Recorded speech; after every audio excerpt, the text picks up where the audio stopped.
we did not, I personally didn't remember we're actually going live.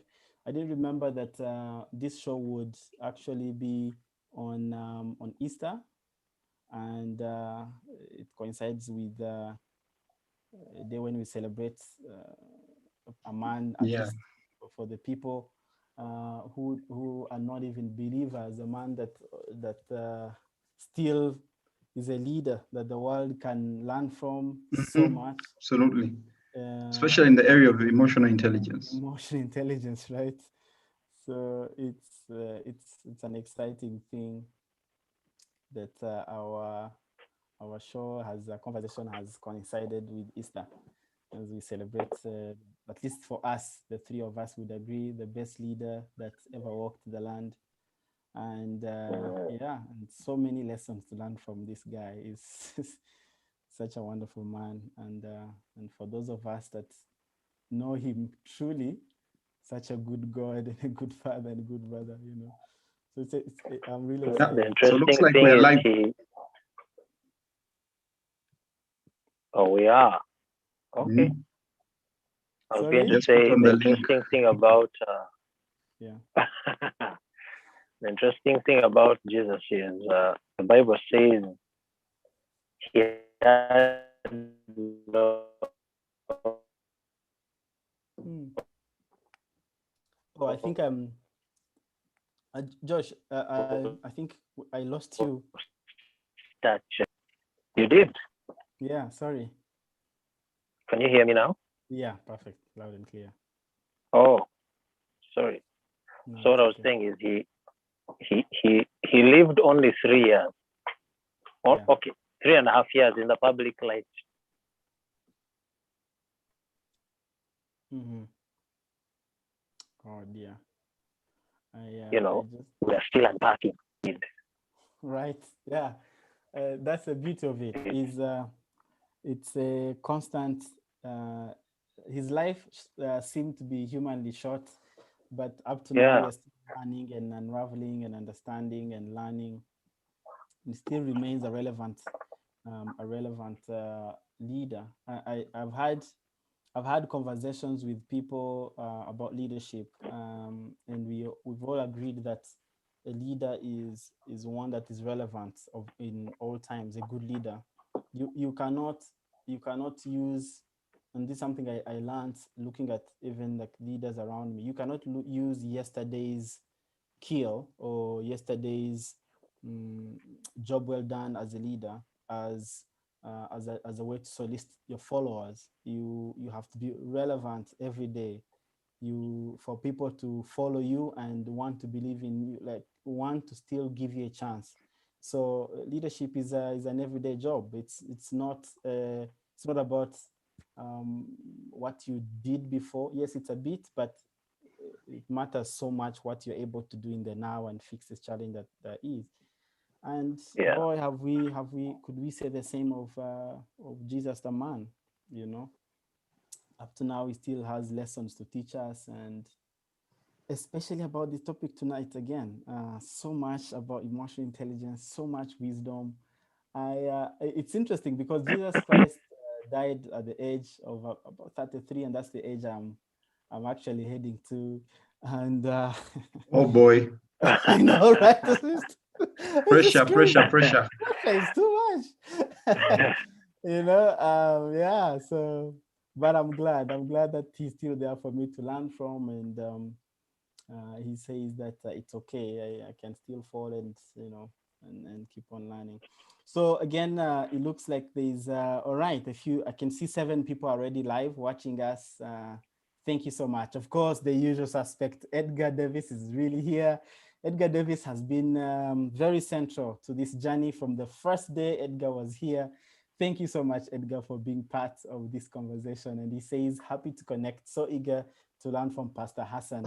So there's so much pressure already building. I'm sorry, my friend. These are not my words. But anyway, I'm sure we are all to the task here. Thank you so much, everyone. Again, as we begin, I would like to know who is at the other end of it. Please leave a comment, say hi, say hello. and greet us. Also, wish us a happy Easter. In fact, let me begin by wishing you a happy Easter holiday. And for those of you that don't necessarily sign or at least subscribe to the idea of happy Easter, I'm sure it's also a happy time for you. If you go to work, you get a holiday, and maybe that helps you as well. But yeah, largely we are talking about the man that we celebrate, that we ascribe the whole of Easter celebration to. Maybe later on we can have a few relevant examples to share about this gentleman. But then please, if you're there, I can see about 8 people. Please leave a comment, say hello, say so we can call you by name. At the Speaker's Pulse, we enjoy to call you by your name. Again, like I've said before, you don't enjoy to say the other person watching or who and who. Would like to know who is at the other end of the conversation. And in just 2 minutes, looks like we are already past the usual time. In just 2 minutes, we will be starting. In fact, a minute. So I'm just waiting for at least 3 people to say hi and hello so that we can start, because we like to know who is on the other end of the conversation. And we will be starting in exactly a few seconds. So please go ahead and say hi, say hello, so that we can know who is there. And again, Edgar, thank you so much for always leading by example. Edgar is always the first one to say hi and connect with us. And if there's any person that takes the trophy from the Speaker's Pulse, I think Edgar Davis surely is a gentleman that deserves this. I can see my very good brother, Christian. Thank you so much. Happy Easter to you. Thank you so much for being part of this conversation. Edgar, Christian is one of the most excellent software developers in this city, and so I've had the pleasure of knowing who is there. Oh, I can see Abigail. Guess who is there? Abigail. Abigail, thank you so much for being part of this conversation. We are extremely delighted to have you. I can see Vanis. Thank you so much for being part of the conversation. Vanis, we are so much delighted to have you. And wherever you're coming from, yes, Abigail, happy Easter to you too. And wherever you're signing up from, thank you so much for being part of this conversation and gracing us with your time as we talk about one of the, arguably the most important quality that the leader, good leader should have. And I'm sure the lineup that I have, the panelists that I have, surely up to the game. And the gentlemen, later on, I'll be telling you a bit about my friends here, but I'm so delighted that you could join us. You are surely in the right place if you are a person that enjoys leadership and conversations around that. I can see Muchiza Emma, happy Easter, guys. I have been eagerly waiting for this. Blessed Joshua for the exceptional platform. Thank you so much, Emma, for being part and for the kind words. So my friends, it's about time, and I think it's only fair for us to begin. So if you're wherever you are joining the Speaker's Pulse, welcome and welcome once again. Happy Easter to you, and happy Sunday for wherever you are. And for those of you that find the topic not so familiar to you, but nonetheless, thank you so much for joining in. This is the Speaker's Pulse, and it's a platform where we discuss leadership matters, communication matters, with the sole purpose of adding value to all of us who will eagerly look for opportunities to learn about leadership and communication. We have previously talked about a number of themes ranging from public speaking, how do we deal with the fear of public speaking, emotional intelligence as related to communication. We've also talked about what is the role of leaders like you and myself in grooming new and upcoming or young leaders. And we've talked at length at how we can actually do that. So I'm extremely delighted to constantly have you be part of this conversation as we unravel some of the most important, some tricky, some rare, and some new topics about leadership and communication. And as usual, I'm always never alone. I come with a panel tonight that is quite peculiar, my friends. I am extremely delighted to introduce to you two gentlemen that have poured so much in my life. Brothers that have walked with me, gentlemen that have mentored me, and brothers that have also encouraged me in my walk with Christ, but also in my leadership journey. These are brothers that have not shied away from encouraging me to take a next step. And some of them have actually earlier on off air, we're talking about how one of them has been so much of a father figure in my life, and has poured so much into my life. I'll just let you meet my wonderful panel. I'll begin with Joshua. Joshua Mugabe is a gentleman that I've known for almost 7 years, guys. Do you know? 7 years. And this gentleman we have met on a weekly basis. We've had fellowship together.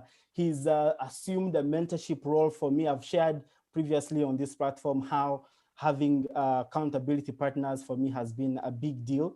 And Josh M, we call him Josh M, has been a significant part of my life, guys. He's been a parent that I look up to. And recently, as I got married, he's one of the gentlemen that knew that I was planning. And he took me through, like, almost every time we met, he shared with me a few things on how I can cope. Even today, he's still following up with me. So Joshua, what a joy to have you. And in the area of leadership, he's a gentleman that I've also learned so much. Has so much leadership experience. He's into real estate. I like to share conversations with him, and I've learned that he's an intentional leader.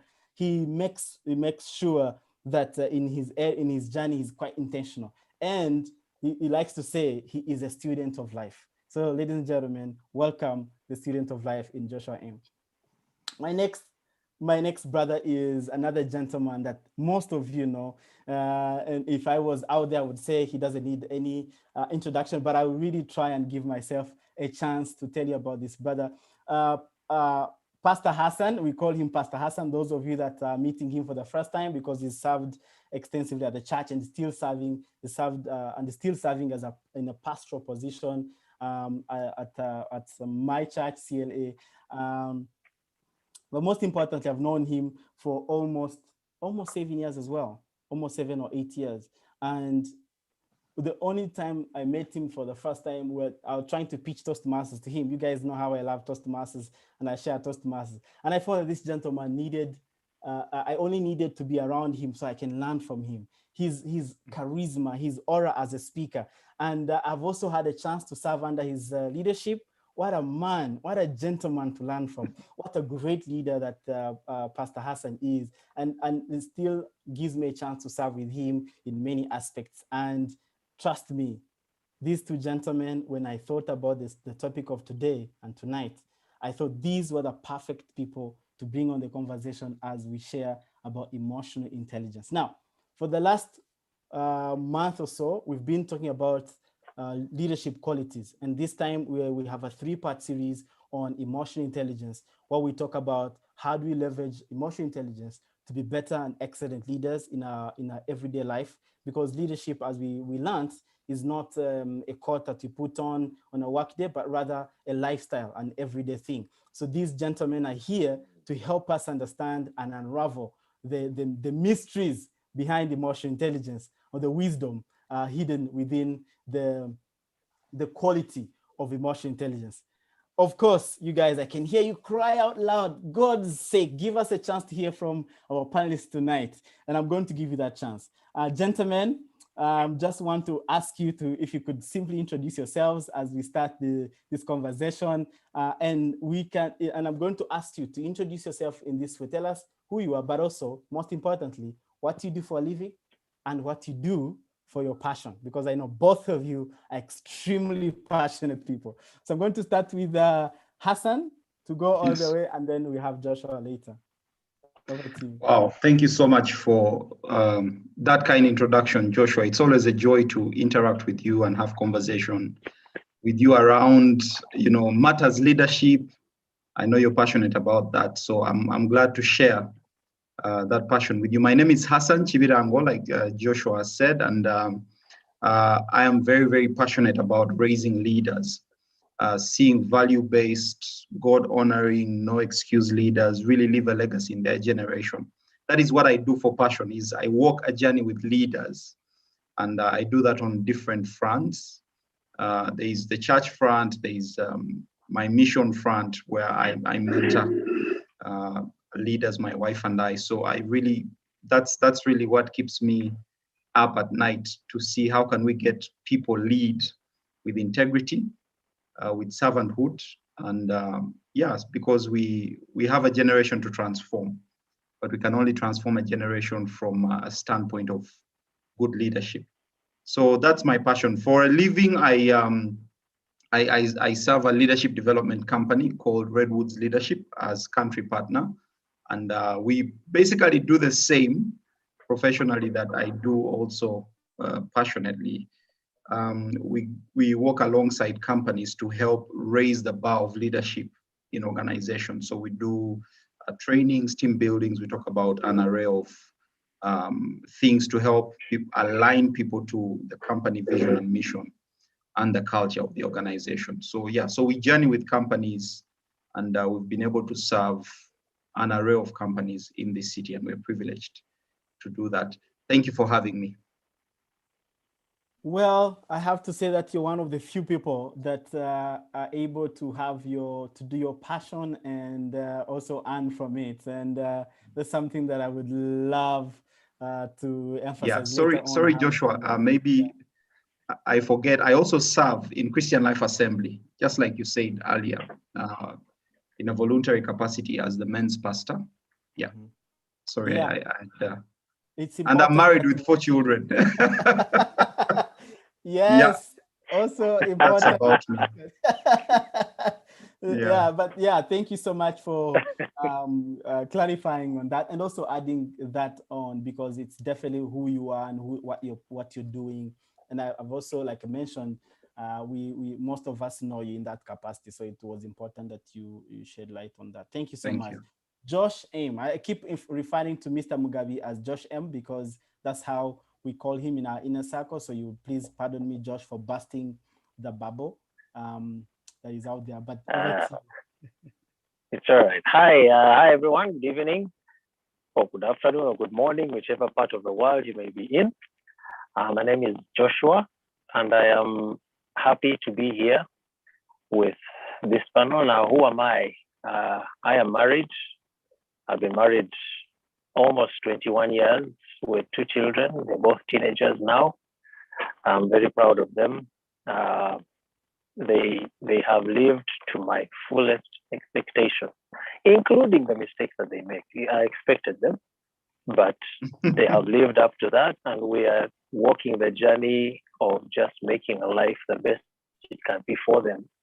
And alongside me, not behind me, but alongside me, is a beautiful woman who has helped me shape the children's lives, but also shape mine. Now, my passion is just studying everything about life. So I'm constantly learning, and then trying to make sense of it so I can package it in a way that makes sense to other people, essentially. So it's everything. There is always something to learn in every circumstance and every experience that anyone goes through. That's my philosophy on life as a whole. So there is no wasted moment. There are some unfortunate times when we make mistakes, for example. But if you will learn lessons from those mistakes, then you've not wasted it all the way. Hopefully, you'll not make the same mistake when you meet a similar situation down the road. You will have learned from before and therefore be able to apply yourself better. In that way, you make a better person of yourself. So if I could summarize what I'm really, really passionate about, it is helping people become better versions of themselves. So it doesn't matter where you come from. The point is, can you pick yourself up and make sure you don't do it again? Like Jesus said to the woman who was caught in adultery, get up and go and sin no more. So no condemnation necessarily, if there's consequences, yeah, face them, but pick your lessons and move on.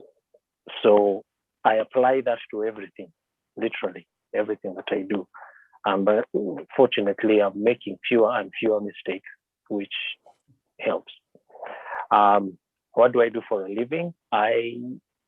Currently I am into real estate development, but I have served in so many different capacities in different areas. At my church, I am involved in cell ministry, at cell level, and then I have served in a managerial position in at least 3 organizations. There's a whole history to my whole life. So for today, what I'm currently doing for a vocation is what I trained for, which is architecture and civil engineering.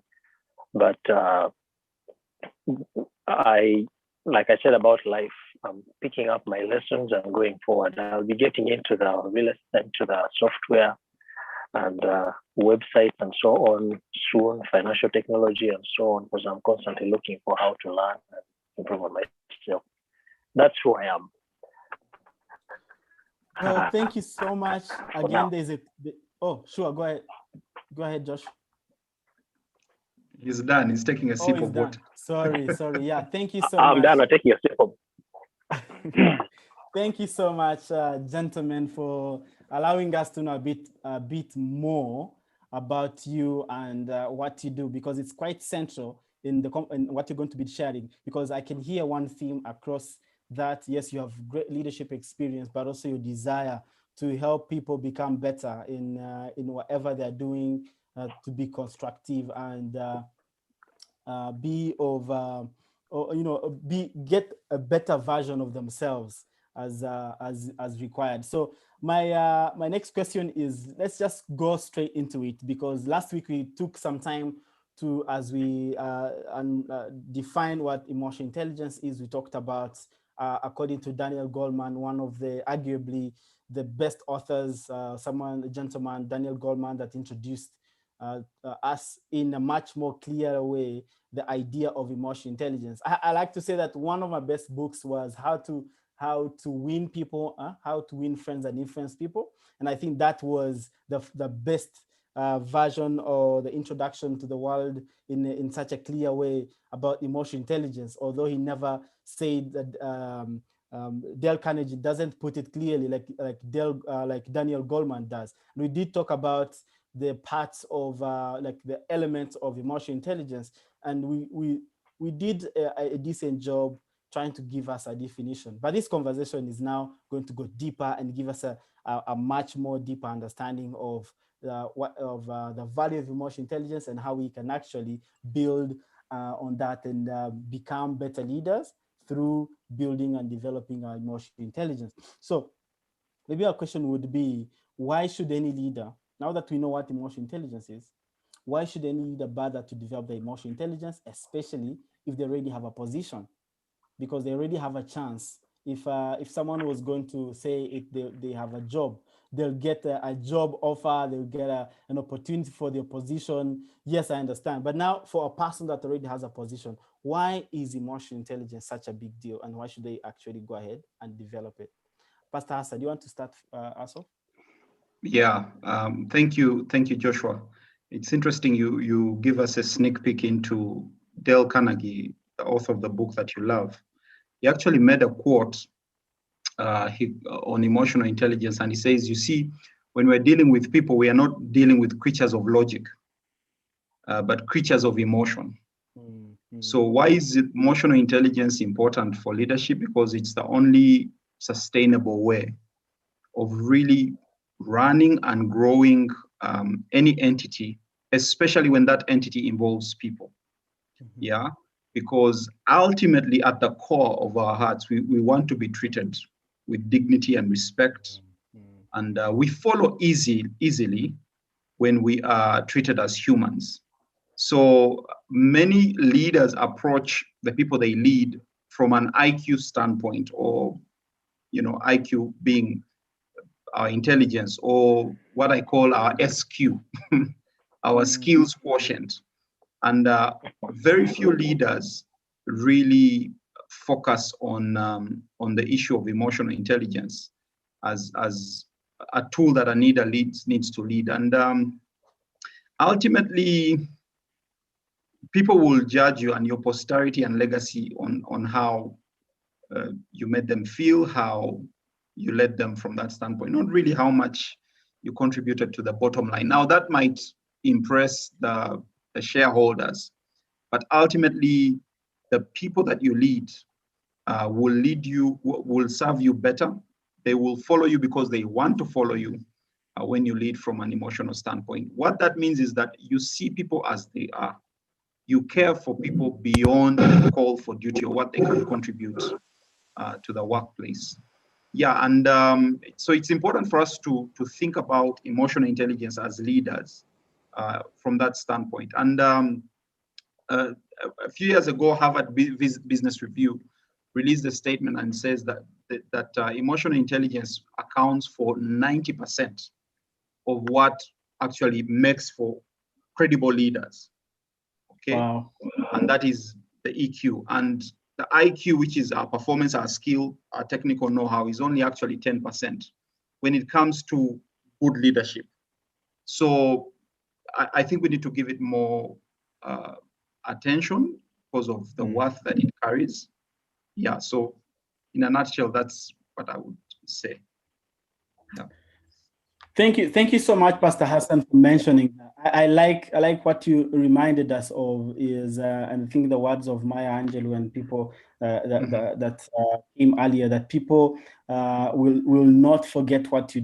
People will forget what you did, what you say to them, what you said, not how you made them feel.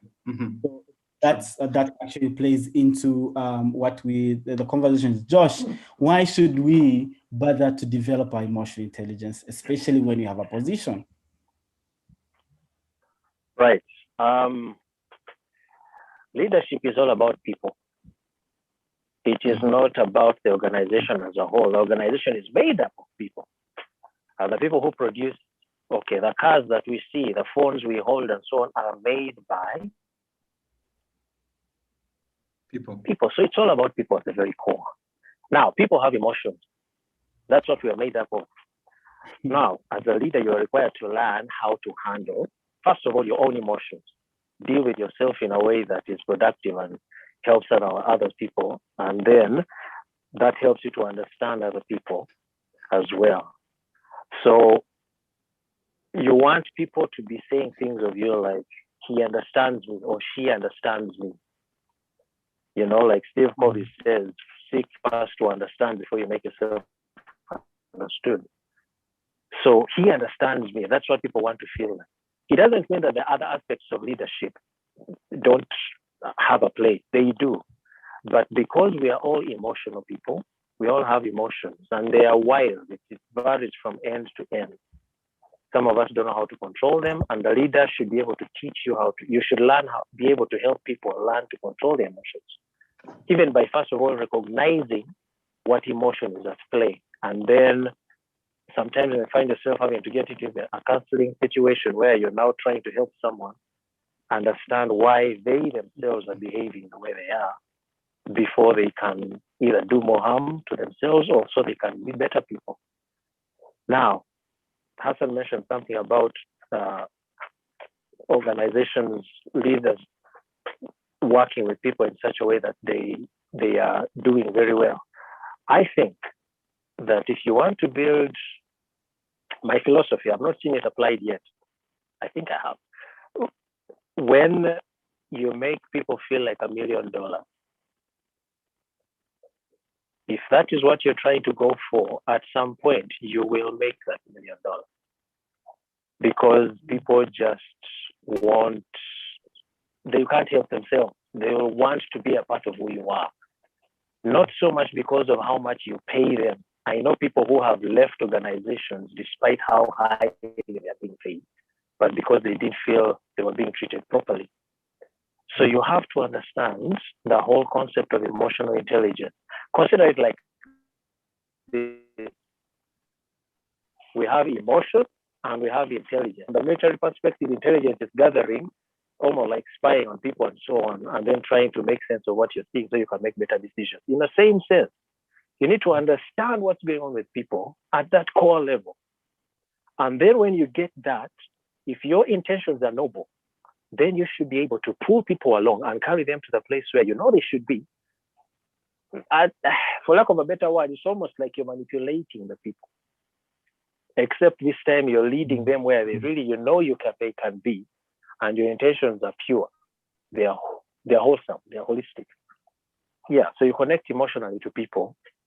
They will serve you wherever you go. Mm-hmm. That's a very good point. There's a famous, yeah, definitely. There's a famous quote that people join organizations and leave bosses and they leave managers. And chances are that it's because they don't feel valued, they don't feel they belong, and I'm you know, almost all of us on this platform and even our viewers have, some of them have actually worked for organizations, and one of the major factors that keeps you in an organization is how they make you feel, the environment that you are in. And it takes a leader with great emotional intelligence to create a good balance. You know, someone told me that it's the role of a leader to galvanize the team to jump on a vision. And the one of the best ways to do that is, if you don't have a good level of emotional intelligence, then you're going to be bossing people around. And I don't care who you are, what level the person is, but all of us don't want to be bossed around. Even I've also recently learned from a friend of mine that who has a 4-year-old son, and whenever he tries to force him to do something, he simply doesn't want to do it. It's as if he's trying to spite the father. He asks to do this, and the kid does the difference. And that says a lot about what about adults. If kids can have that stand, what about adults who are professionals, fully fledged professionals, who have many options in life? And I think both of you laid it so well. I just want to get back to my friends on the journey. I want to thank you so much. I can see my good friend um, Vanis, who says that happy Easter. I can't wait to hear. Okay, that was an earlier comment. And we have Vincent Simon says, thanks so much for the insights. Then we have Benny22, a really good friend of mine, fellow Toastmaster, who says that it's good to be here. Happy Easter, guys. And Edgar says, I love the new term, skills coefficient, SQ. And then Edgar goes ahead and I ask friends, feel free to add to the conversation as to why we need to develop our emotional intelligence. And Edgar says it's been well put. People are emotional beings. So to lead them, you have to appeal to the emotion. So that's absolutely a good summary from you, Edgar. Again, thank you so much, wonderful people, for joining the Speakers Pulse. If you're here for the first time, feel free to subscribe and make sure that you never miss out any episode or any opportunity to have wonderful conversations like the one we are having tonight. And if you have any questions about emotional intelligence and leadership, feel free to post in the chat so that we can actually prioritize that and answer a question. Today might be your lucky day. That question that you've been having, scratching your head, wondering when it can be answered. Today, my friends, the gurus are here. They're here to answer that for you. Now, I'd like to transition on to something else. So we did talk about the vitality of having emotional intelligence, and no doubt the value is immense. But a bunch of us out there are wondering, we are willing to learn, but we don't know how to go about it. I'm going to start to go back to you, Josh. How can we build emotional intelligence? What can I do as a young leader, or even a seasoned leader that has been in a position for quite some time, but now, because of the statistics that Pastor Hassan has given us, comes the realization that, hey, I actually need to change the way I do things. How can you help such a leader in terms of advice to develop their emotional intelligence? What are some of the practical things they can do to build in?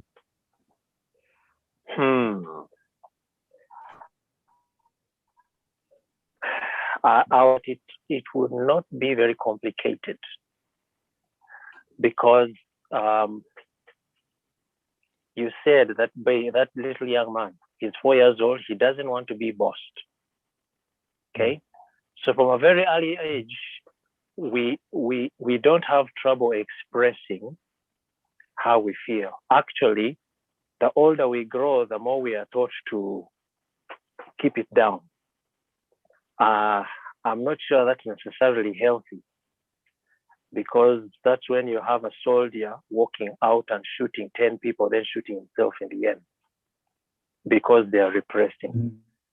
So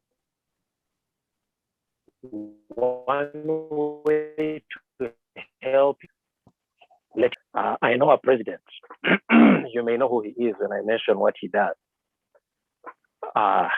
For say purposes of keeping this whole PG-13 and so on, we will keep it at that.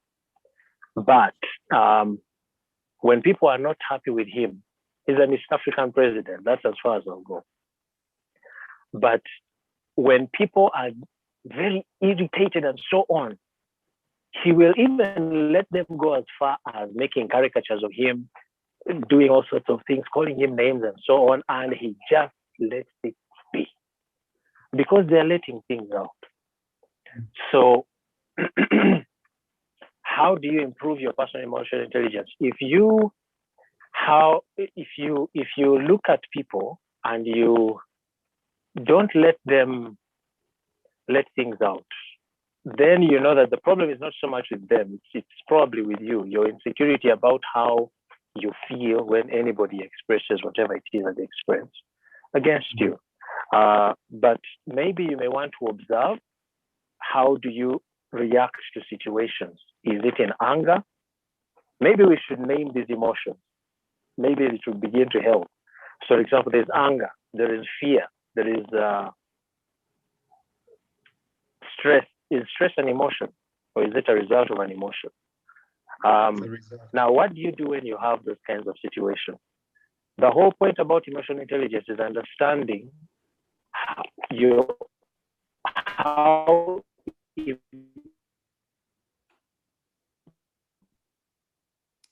Oh, we could have lost you. emotions. Oh, sorry. Okay. Sorry. Okay. So the outcome of the emotions that you have are the things that, for example, your anger. What do you do when you're angry? You know what happens. If things get out of hand, then that didn't go very well. It is possible to be angry and not to channel your anger in ways that. So find ways to do that. Then when you're feeling frustrated, again, how do you deal with that kind of frustration? When you meet difficult people, I'll tell you, for example, in the places that I've worked with, including just, for example, 2 days ago, I was talking to a client who was extremely angry, but the things they were saying were not coordinated. They were not related to the job at hand. Because I'm in construction. So they wanted a house, but then they were really blasting me about something that has nothing to do with the house. So what I did is I began to ask, what's going on? Tell me about your family. What's happening? Because he happened to mention things about his family, about money, and so on. So for about 30 minutes, we didn't even talk about the construction project. We were talking about his challenges with finances. It went into now financial management and so on. So to develop the emotional intelligence, it requires you to seek out the deeper reasons as to why things are happening. But that takes discipline, because most of us are given to just, you give it to me, I give it right back. Give and it shall be given to you. So you give me for anger or blast me, I'll blast you right back. It's just tit for tat. And they say it's a fair game. I'm not so sure. When you're trying to develop emotional intelligence, there are reasons why people behave the way they do. If you can get to the bottom of that, the journey it takes to get to the bottom of those issues, we don't have the time to get into every single one of them, but the journey of getting to the deeper issues, discerning what is going on, it will develop you into a better person. I'm hoping that, I don't know, I can't say everything in particular motion, because I need to let Hassan and others contribute. But the journey it takes to learn how to understand what's going on, what is really going on. When a child is throwing tantrums, why? They don't enjoy doing tantrums. They like to have fun. They like to play. Or when your wife is giving you one word answer and you're so excited about things, it is not wise to just assume, she'll get over it. Sit down and try to discover. Now, the journey of trying to get to the bottom of it, it requires patience. It requires you to be asking questions like why. They tell you what it is. My son used to ask me a lot. How do you? Then I would explain. Then he would go, why? And I'll have to explain. Then you go, why? He kept asking why until there's no more why to ask. But it helped him to learn. Now, I had to be patient with that. But he's asking that, but it is helping him to discern, break an onion into its components, literally layer by layer. And we all have layers with our emotions. So you may find that the underlying reason is not really what somebody started with. It is so much deeper, but the journey of discovering that helps you to deal with your emotions personally. So you can even begin by analyzing yourself. And then you can apply it to other people. I think it all begins with that. You yourself, if you're willing to cut yourself down into, cut away those layers of onions, you will go on the journey. So there is no cut and paste answer, I don't think. So, yeah. Thank you so much. If the most important aspect, if I got you clearly, I think it all begins with self-awareness, which is also an aspect of emotional intelligence, and then basing on that to try and observe trends in your life. Pastor Hassan, any additions to that? Yeah, I think Joshua has really hit the nail on the head. My recommendation is seek knowledge. You know, that there are answers out there. How do you improve your emotional intelligence? I would recommend Daniel Goleman's book that you talked about. He's the thought leader behind this entire concept. And really, he talks about two things that are very, very important for us to know when it comes to emotional intelligence. There's what he calls recognition, okay? And then regulation. Recognition is basically awareness. You are aware that you're an emotional being, which you've called self-awareness, Joshua. And then, you're not just aware of yourself, but then you take an extra step to be aware of those around you, which is social awareness. Okay, so that is recognition. Then regulation is basically self-management, and then managing relationships. It is very, very key because many people have a low IQ and, we call rather a low EQ, we call emotional intelligence EQ, simply because of a lack of awareness, especially as leaders. And the challenge of being a leader with low emotional intelligence is that people won't let you know because there's that power play, right? So people will let you have your anger outbursts, treat them like trash. They won't challenge you because, they don't want to lose their jobs. But it's important for you to say, okay, do I recognize that I have these habitual emotions and triggers? What triggers me? Do I have an understanding of how emotions affect my own behavior and my own performance, especially as a leader? Or even you might not be in a leadership position, but as an individual, how best do you know yourself at an emotional level? Like Joshua said, if we peel the layers of the onion, what is at the core? Do you accurately understand and accept yourself? What fuels your energy? What depletes your energy? What makes you angry? What are the things that tick you off? Are you aware? Because it's from a place of awareness that we can begin to now manage ourselves and to regulate ourselves. And it's interesting. There's a gentleman, he's a philosopher, we all know him, Aristotle. He talked about anger. He said, anybody can become angry. It is easy. It's an emotion that we all have. God gets angry. But he cautions us, he says, for anger, do not sin. That means that have a very good way of managing your anger.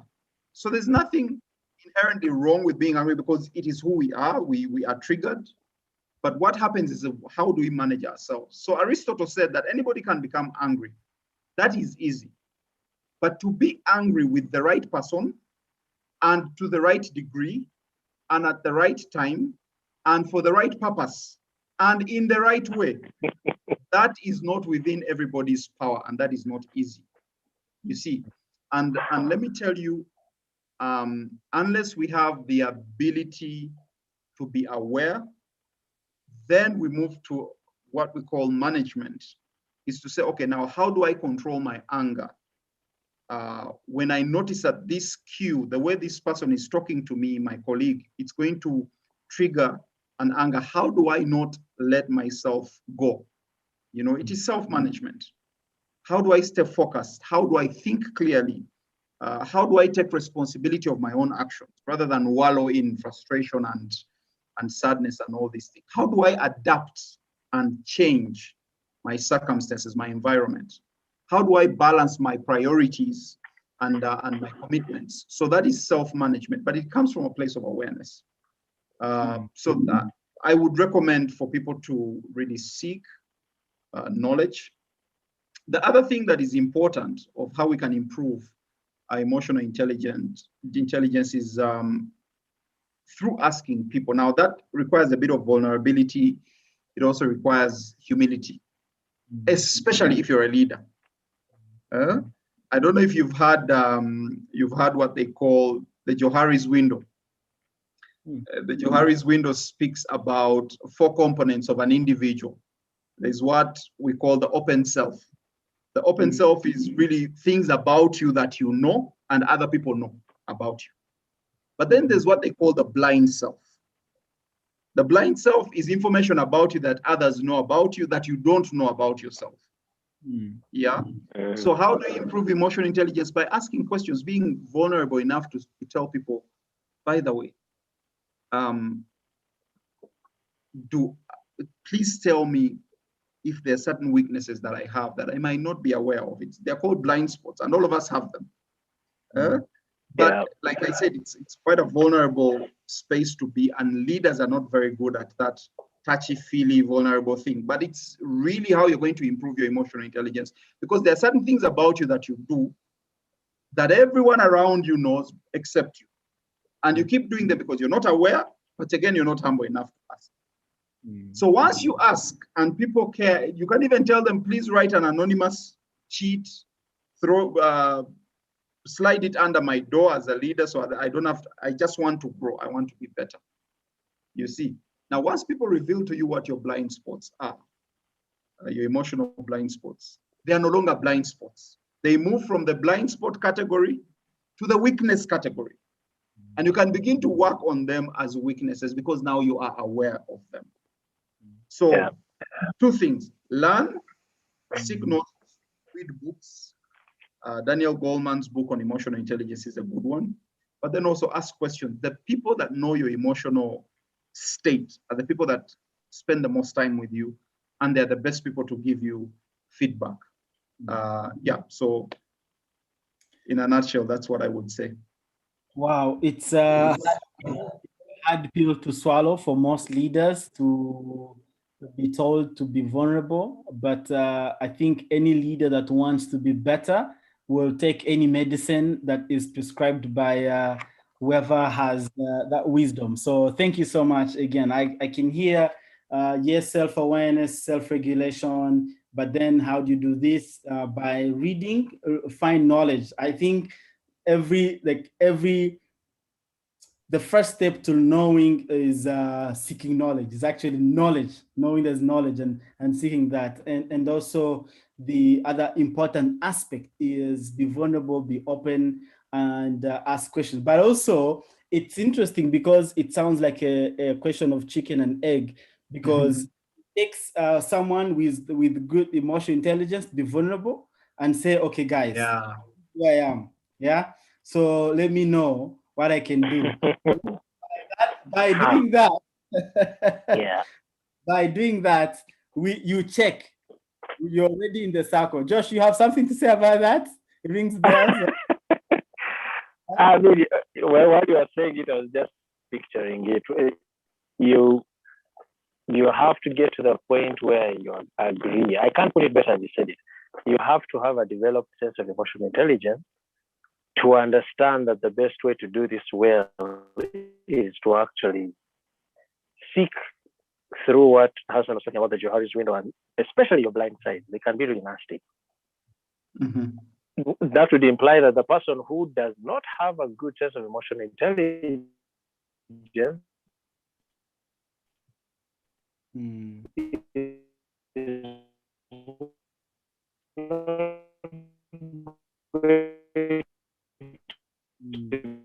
be willing to go down that road. Hassan, you mentioned something about fortunate position because you're on. Now, when people tell you whatever it is, it shifts from the blindness, implying you can't even see it, to a weakness. Now, my question is, how far do you want to go with focusing so much on your weaknesses? Okay. It is possible to stay there and it becomes a detriment to even your strength because, you know, when you see a white dot or a black dot against a white background, most of us will see the black dot. The white background is no longer the issue. In other words, we tend to see what is wrong before we see what is good. And sometimes that becomes overwhelming. Now, there has to be a balance, I agree, but how far do you go with focusing on your weaknesses? Wouldn't part of emotional intelligence be understanding that we all have our highs and lows? And because of our combination of our personality and character, we tend to get to situations where your weaknesses can be overwhelming. So if you are leading, we're talking about leadership, but if you are leading, starting with leading yourself, but also other people as you grow in your area of influence, wouldn't it be better to recognize where you're weak and seek people out who can help you? They're strong where you're weak, so to speak, so that there is synergy that is working there, and the whole that is produced out of that is a good overall output, as opposed to focusing on your weaknesses within reason. Would you agree? No, absolutely, definitely. And again, my argument here is recognition. Is to raise your bar of awareness. Because once you raise your bar of awareness of, oh, okay, these are areas that I need to grow into. You don't dwell on them because they can keep you behind. But just the awareness of them and knowing how that affects your environment, especially as a leader, it makes you a much more effective leader. And also it helps people drop their guard down around you because they're like, hey, by the way, it's interesting how our leader is intentional enough to know areas of weakness. Because let me tell you, every time something goes wrong at the office and we have anger outbursts and then you say, it's who I am. All of you know that I'm angry. I get angry easily. You know, now that is a weakness. If you don't say, how do I work on this in a way that it causes less detriment, it reduces the vibe, the productivity of my team, then you're going to have people who are always walking on eggshells, you know? Yet it's counterintuitive and counterproductive, like you have said, on the other hand, for you to dwell on it, oh, you know, I don't want to be angry, and you know, it doesn't help as a leader. So I think for me, the recognition which has both awareness and management is striking a fair balance. Okay? Because people will still want a leader who is strong, who is results driven, who does not wallow in the fact that they are weak and keep in that, because that doesn't help anybody. So for me, I think like it was really to respond to Joshua's questions of how do we improve our emotional intelligence, is to know areas that you need to grow into so that you can manage yourself. And then, by the way, manage the relationships. Because once you do that, it will grow your empathy levels and it will grow your interactions with the team that you serve or serves you. it helps you inspire and influence others, because people are like, this person is authentic, they have weaknesses and they recognize them. Yeah. No, I totally agree with you. And that's the thing. I think the question was started by the fact that it takes a good level of emotional intelligence to be vulnerable and request for support and be aware. And I just have that first step of saying, guys, I need some help. Send in anonymous cheats to tell me what the truth is or anything.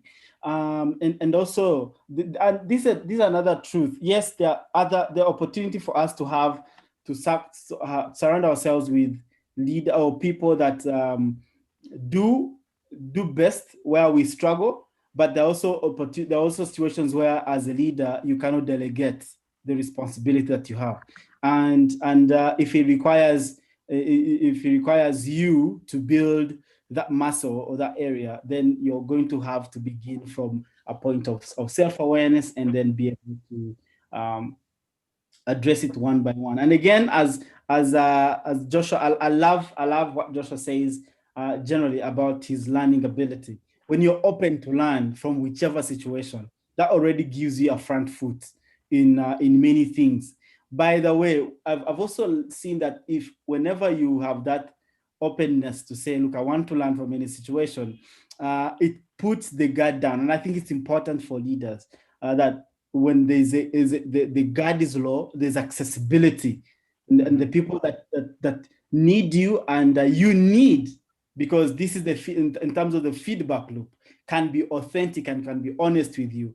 That propels you in the right direction. And yeah, I feel like you really did some good justice to that. I have another regular and gentleman, and there's a man that I've also looked up to as a father figure in my life, Mr. Venus Twagiramungu. He says that happy Easter, everyone. He says, I guess, I think he's responding to the question. He said, I guess if our panel talked about our emotions, how our emotions are formed, then it may be easier to understand how to improve them. Now, this is quite an interesting conversation that Venus always likes to talk about, and it's important to begin from the point of understanding what emotions are. And I believe that because of time, this is a conversation we can actually expound more in our next episode.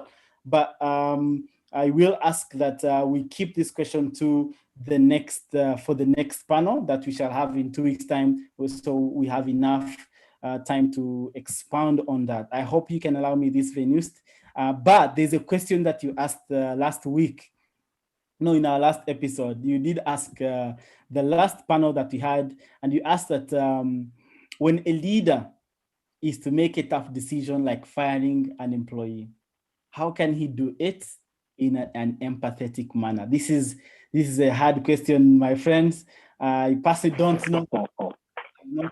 I've not hired and fired people. I'm yet to have an opportunity to have the trust to do that. But I know you two gentlemen have actually been in that position. How do you fire or how do you delegate someone's resources to another manager, if you say it in the right how do you do that in an empathetic manner? How do you do that? Personally, when it comes to firing, it's obviously a very difficult spot to be in as a leader. But again, it's to understand, first of all, why is the reason why you're letting someone go? Okay? Because empathy also has levels. So let's say if it's a competence issue, I think it's important for you to know that anything is a learned skill. Okay? So your competence in this area is low, but you are not daft. You're not inadequate. You can go and learn. Unfortunately, we don't have the resources currently to work with you to learn on the job. It's costly for the organization. So empathy is talking with somebody and guiding them. And people never forget that, by the way. So, looking at how they have performed, guiding them on how they can improve, but telling them, unfortunately, where we're going and the kind of people we need right now, you don't qualify. What that does, it gives people room for self-improvement, and also sometimes an open door for them to come back. I have seen people, like for example, I ran a business before I joined church a few years ago on a full-time basis, where we let somebody go because of a competence issue, but 2 years later they came back and we hired them again, So because again, as a leader, I was able to explain to them why they were not scoring highly and why at that moment we couldn't keep them, because it was, a very busy environment where we couldn't teach people on the job. But we recommended them to learn and we left the window open. You see, it's humanity. It's a sense of humaneness.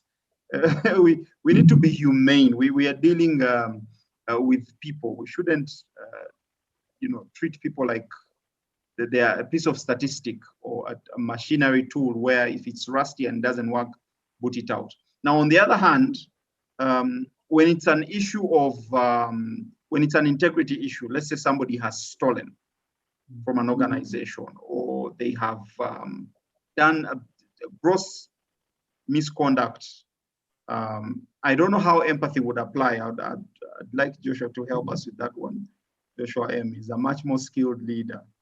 Yeah, but I think for me, when it's a competence issue, deal with them with a human being, guide them, advise them, because tomorrow they could be a much better leader, rather competent person for you, if you explain to them why you are letting them go, not just giving them a letter and booting them out. Yeah. All right, thank you so much, Pastor Hassan. So the lesson here is be open, be empathetic in a sense, explain to them the process and maybe what they need to do because of the current situation, encourage them to work on the skill. Maybe there will be an opportunity, maybe not, but at the end of the day, they become better versions and they probably get more wins wherever they go to. But Joshua, the question is, what about the question of character? If it's a question of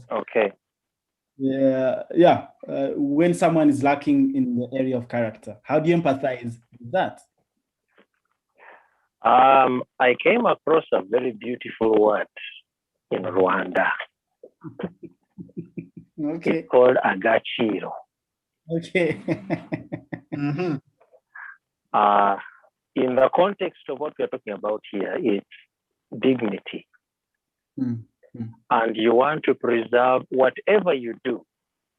Whoever you're firing is somebody's husband or wife, is somebody's mother or father, and son, and so on. There are dependents along the way. Mm-hmm. So whatever you do, it has to come down to valuing people, irrespective of their background, irrespective of what they've even done.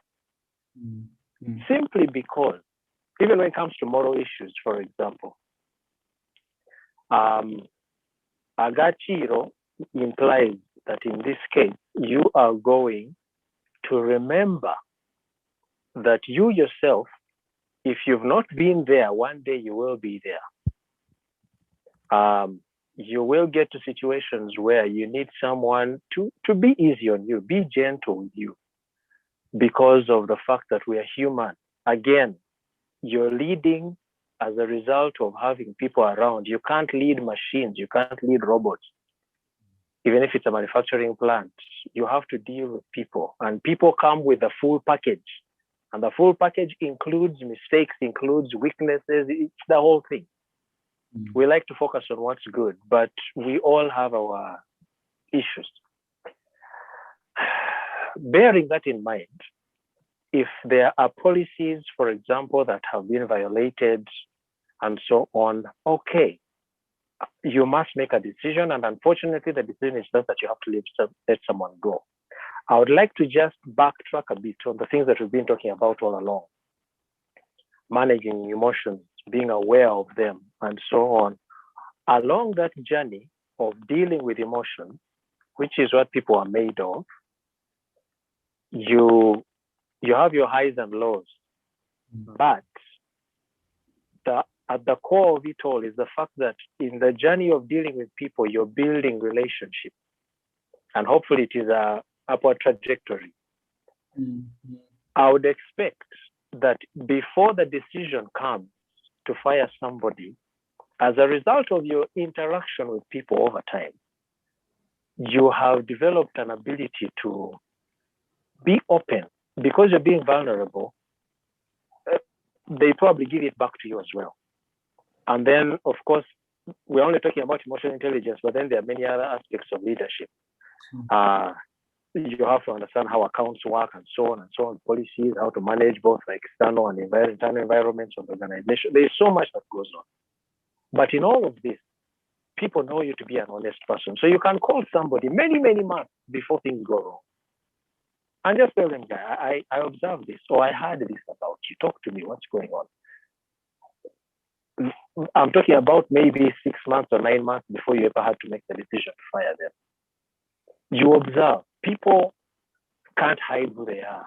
So things come through. I'm picking up that there were 2 girls fighting over the parenthood. You are the parent because one is pregnant. You know, you pick things up along the way. If you value the people, again, I got you. That is the time to be talking to them about these kinds of issues. I'm giving them a general friendly warning because now I'm talking to you as a friend, but the day is coming when I'll have to sit across from you and hand you a letter letting you go.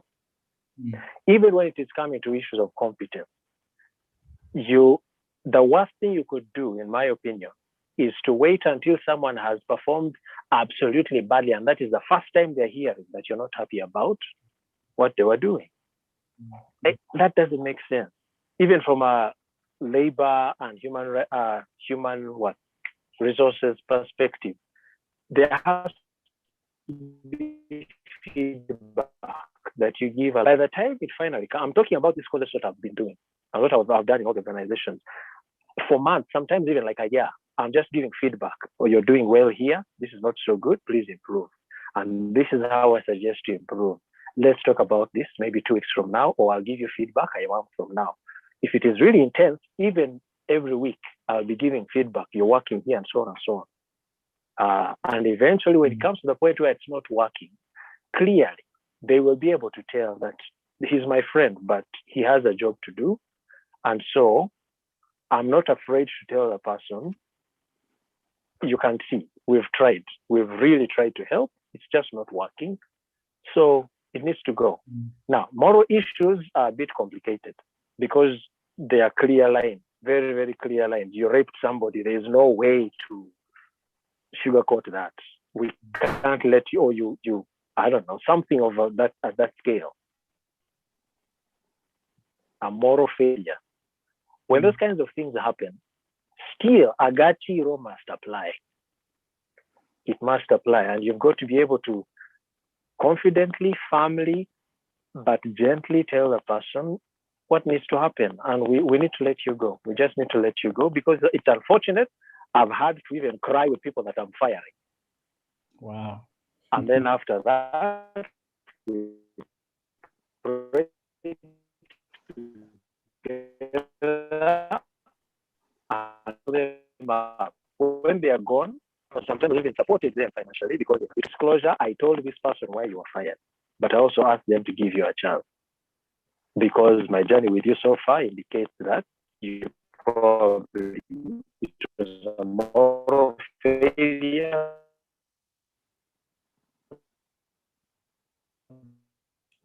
Sorry, I think I lost you.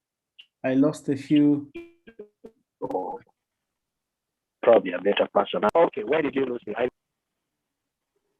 Okay, I don't think know where I you last had me, but also I think I think I had the gist of it. You did talk about especially on the character issue. There is it's always black and white, but also making sure that they know. And I also feel that what you said feeds into the general journey. Of course, we are not here to talk about how to fire people, but I think you did hint on a very aspect of preparing the journey. Even those that that values, question of values, they already know what the organization stands for, and therefore breaching it when they breach it, they don't have anything to hold, or they don't have anything. It doesn't come as a shock because you're very consistent as a leader, and what you give them, what you've always mentioned is still consistent with the outcome of the situation. Of course, it's always okay. Josh, something before we can transition? Yes. Now, what I was saying about moral failure, you have to let them go. You definitely have to. However, if you have had a journey with them, and people are made of emotions, your journey with this person does not necessarily have to end when you've let them go. Okay. Okay. It is possible to follow them up after they've gone. It is possible to even help them on their journey of recovery after they've gone. And they know they'll never come back because what's done is done. But you can help them become better after they've gone. I have personally done that. So I'm talking about things I've done. And years later, people have come to me and said, yeah, your best thing you ever did for me was to fire me. But now I'm coming back to you as a friend. And thank you for firing me, but also thank you for following me up to help me become a better person. And it's not an easy thing to do. It's a commitment. But if you've had a relationship with people, this is the natural outcome. You follow up. I know I let you go, but how are you doing? Are you struggling financially? Or I found someone who can help you. Let's see if we can give you a job. But I've told them what happened, but I've also told them to trust that your journey is better now, and so on. And they've actually been better, much, much better. So, yeah. So I feel like that's definitely consistent with good leadership, or especially mentorship, and ensuring that you differentiate a person as a person and the act that happens, and not completely calling off a person regardless of the situation that has happened actually. So we have a few comments. We unfortunately, you cannot believe it, that our time has actually gone. Already? We have already, my friend. We have a few comments before we can actually wrap up. Wow. We have Venus, who says, it says, thank you for touching both on competency and character as a reason behind firing employees. And then we have Co-Sinja Annette, who says, happy to be part of this conversation. Thank you so much, speakers. And then a familiar name, Patience Mugabe, says, beg your pardon, yes, that I appreciate that it has to do with being able. That's my girlfriend, just. We figured. Right. Say that with being able to have the ability to balance fairness and valuing people. And then we have Natukunda Vanis, who says, thank you so much. My question is, how do you deal with a boss who is not competent? That's a very... then who says, a willingness to follow up, and after separation is really a good idea. So thank you so much, gentlemen. I don't know, I'm tempted to throw this question to you guys as we conclude. How do you deal with a competent and incompetent boss? And if you don't mind, can we keep it in the same frame of emotional intelligence? So Vanis, please allow me to edit in there and say, how do you deal with a boss or a manager with low emotional intelligence? Pastor Hassan, you've been silent. Let me speak quickly into that. I have seen out of experience, even in our leadership training and development engagements, that oftentimes than not, leaders who are not competent are usually low on emotional intelligence as well. So when you have both ingredients in a leader, that's a hard nut to crack. When you have a leader who is, because most leaders will try and cover for their incompetence really through their low EQ. So they will use power and authority. They will use a lot of scaremongering just to make up for. So that can be a horrible place to work in, and an unbelievable culture serve in. But I would recommend for me to talk to human resource about it.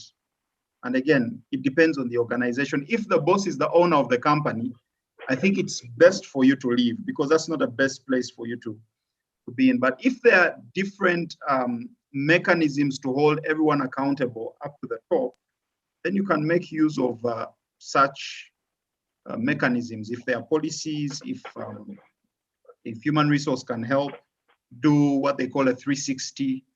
A 360 is really an evaluation process where leaders are evaluated by the people they lead. And they do it anonymously. Where some of these things can come to light, that would be one of the things that I would recommend. But then also, John Maxwell wrote a book called 360-Degree Leadership. Exactly. And he talks about how do you lead up. Sometimes such people need to be led. And there's a different skill set. We're not going to go into it. I would recommend for you to look for the book or even a summary of it. There's a different skill set of how to lead somebody who is above you, who might be struggling with an area of competence. It takes respect.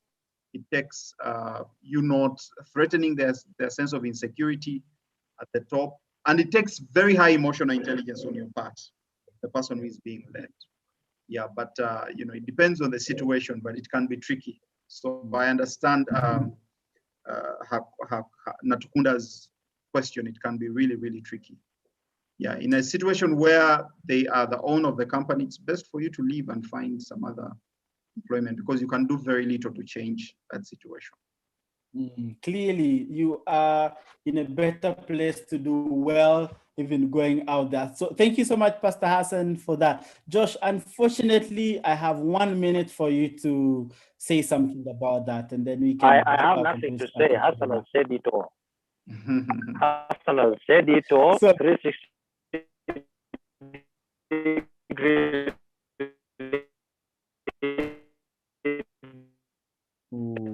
Oh boy.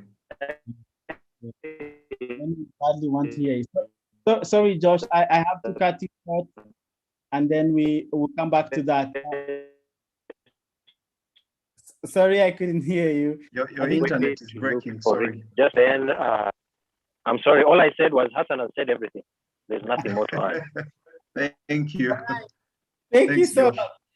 Unfortunately, friends, we have come to the end of our conversation. We wish we had more time. We wish we could have all the time in the world, but we all know how limited the time resource is, and therefore we have come to the end of our conclusion, to the end of our conversation, and clearly it's coming to it. So I'd like to ask our panelists to give their parting shots. Any final lessons, any one thing that you, if you could forget everything, what we should remember from having you tonight. And I'm going to, earlier on, I started with Josh, and I'm going to start with Pastor Hassan. Thank you so much, Joshua, for having me. Really, my parting shot is that if you want to be a credible leader, a leader of integrity, and somebody that would like their leadership to leave a legacy that people remember, you need to build a culture. And the biggest culture to build, the most difficult to build, is a culture of trust and credibility. And the number one ingredient that you can help you build a culture of credibility and a culture of trust within your work organization as a leader is really intentionally growing your emotional intelligence. There's really no way around it. It's been proven. In fact, as I speak, there are companies, top Fortune 100 companies right now, that are hiring really not really on the basis of competence, because competence and skill can be taught, but they're hiring on the basis of emotional intelligence. So it's a skill that is needed. But the beauty is it's a learnable skill. All of us can learn and grow into it if we are vulnerable enough, humble enough, and intentional enough. Thank you. Thank you so much. You, Mr. Joshua Mugabe. Hi. It's so bad to come after Hassan because he says everything now. It's like he stole my words and so. But anyway, yeah, the only thing I would add to that is, if you are leading, then you're being at a point of disadvantage, because you're in the limelight. But very quickly begin leading yourself. And just admit that you have a lot to learn. Learning never ends. It continues all the while. So in addition, simply to add to what Hassan has said, lead yourself, develop yourself more. The results, you don't even have to tell people that you're developing yourself. People will tell. So yeah, that's all there is to it. Be a student all your life. There you have it. Emotional intelligence could be the one factor that actually changes everything for you. Could be the one quality that actually gives you a job. It could be the one quality that makes a difference in your life as a leader, but also in the life of those around you. So as leaders, the onus is on us to go out there and develop the skill. It's important. In fact, it is said that we are being, as leaders, we are being counted or measured upon our emotional intelligence, our ability to lead well. So we've had it from our wonderful panelists tonight. Josh and Pastor Hassan have done a tremendous job. Thank you so much for being diligent. Thank you so much for being wonderful servant leaders in this, and helping us understand how to leverage the opportunities around us to develop emotional intelligence. And also you gave us a bonus on how to deal with an extremely difficult boss. And I can see a few comments coming in before we actually come now to the actual end of the conclusion, my friends. So we have Vinu saying that a willingness to follow up after. Okay, we have Darius that joined and gave a comment, says, great discussion, happy Easter. And then Frida says that so helpful.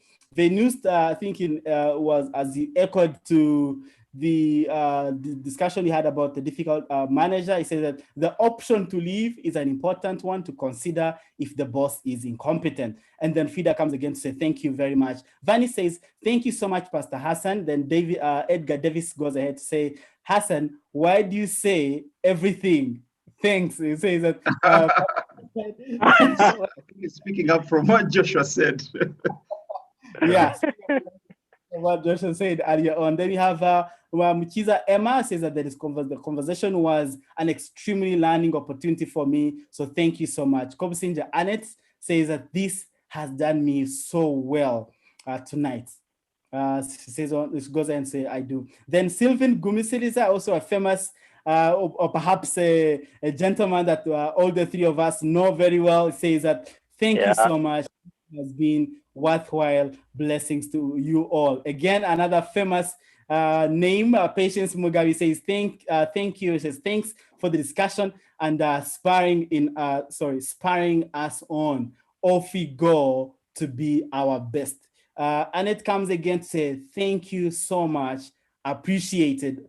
I think if there's anyone to appreciate, my friends, it's you, our wonderful viewers that have been at the other end. You've been diligent with us. You've followed on. Your comments have been flooding in, and you've given us great company as we try to wrap up this. Thank you so much. Again, if you're new to this channel, please smash the subscribe button so that you do not miss any piece of information, especially when you go live. Of course, also, keep in mind that this is going to be on our YouTube channel. You can go back and visit it. Should anyone say anything that you feel that you want to come back to, it's definitely recorded for you. It's for your own good. Go again and visit and watch so that you can have more insights. The goal for the Speaker's Pulse is simply to enlighten you, to give you more opportunities to learn better, develop the skill, and be the leader that God wants you to become, and be the professional that God wants you to become. Because at the end of the day, what matters is what you become. Someone told me something, and I like to conclude on this, that everything that God has given us is a gift to us. And what we become is our gift to God. My question to you, my friends, what will you be, or what will be the gift to God, if that earlier statement is anything to go by?